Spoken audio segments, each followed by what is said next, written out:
I'll now recognize myself for a closing statement. Mr. Secretary, I have to thank you for sitting there for as long as you have. I know we're close to the same age, and I've had to leave twice. So I deeply appreciate your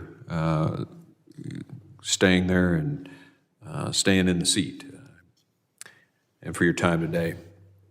You know, I agree with the chairman, or the former chairman, now ranking member, that we disagree on a lot of policies. I mean, we really do. And we don't have to despise someone because they disagree with us. We don't have to disparage someone because they disagree with us. And we do need to dial the rhetoric down in the country and apparently in the committee. But today I wanted to focus on the differences of opinion. And you know, I look at 1.4 million gotaways, and I wonder, who's in that group? And I know since you don't know who they are, you can't tell me. The Border Patrol guys can't tell me. Because I know right now, under your policies, that if they just turn themselves in, they're going to get processed and released into the country. So who would not want to go turn themselves into Border Patrol? Well, it's probably people that have some ill intent. You mentioned the increase in the detention and capture of felons and things like that under your watch. How many felons are in that 1.4 million gotaways? How many murderers? How many rapists? How many drug traffickers? You can't tell me. And I was really heartbroken to hear that you didn't understand the strategy of the cartel. It's almost intuitively obvious that they're sending mass waves of coyote-paid people to tie up the Border Patrol so they can send those gotaways, whether it's contraband or whatever, into our country. That really disappoints me. I think it's a failure. And what's caused it is the incentives. You've taken migrant protection protocols, all these policies. You know, we go back to the resources, right? As I made in my opening statement, we hadn't cut Border Patrol. We haven't cut yet this massive increase in people.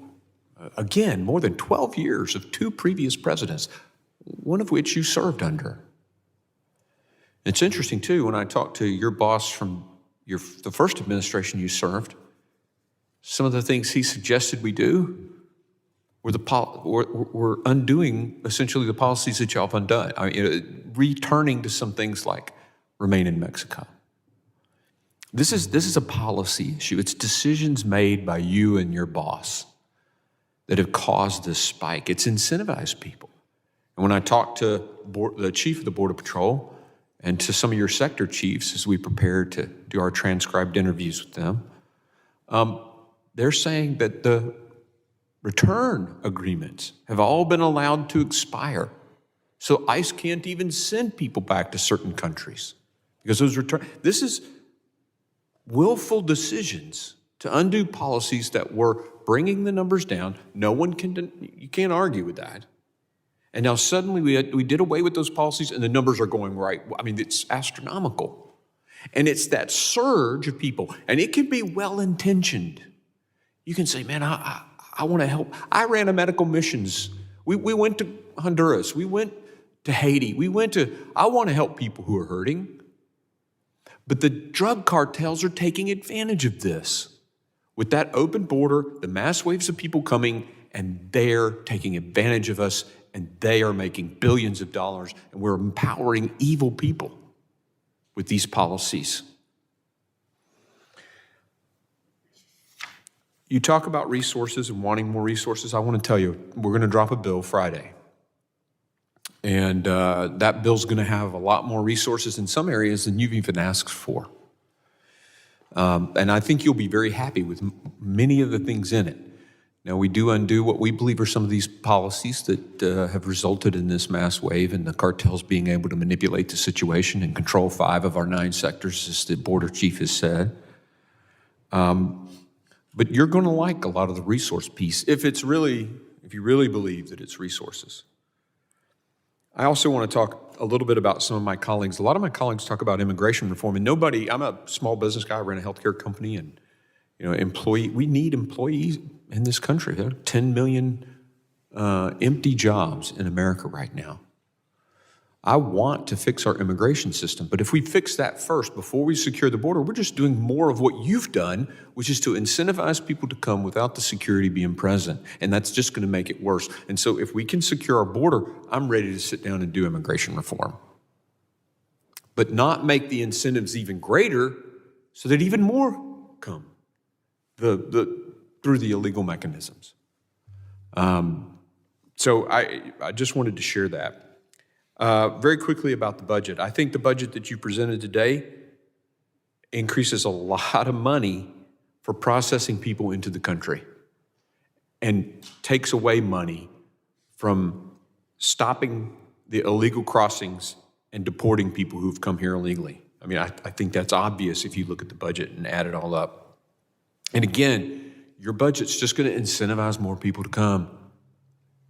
The cartels are just going to take more advantage of it. And more Americans are going to die because of the fentanyl that will come into this country. And so that's why we're opposed to this. And as I said, I believe in the testimony that you gave, Chip Roy. I think you gave some false testimony. And I elaborated on that with video. And you and I can have a dialogue about that, but that's genuinely what I believe.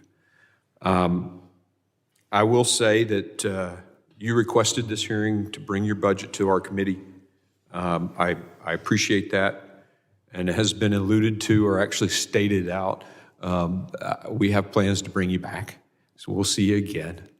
I will tell you this, Mark Green has never, I've resisted any temptations to say impeachment because I don't have the authority. This committee doesn't have the authority to do that. So when someone says Mark Green said impeach, that's just not true. But what I have said is that we've got a 5-phase plan of oversight. And we're going to look at 5 specific areas and do oversight. That's my job.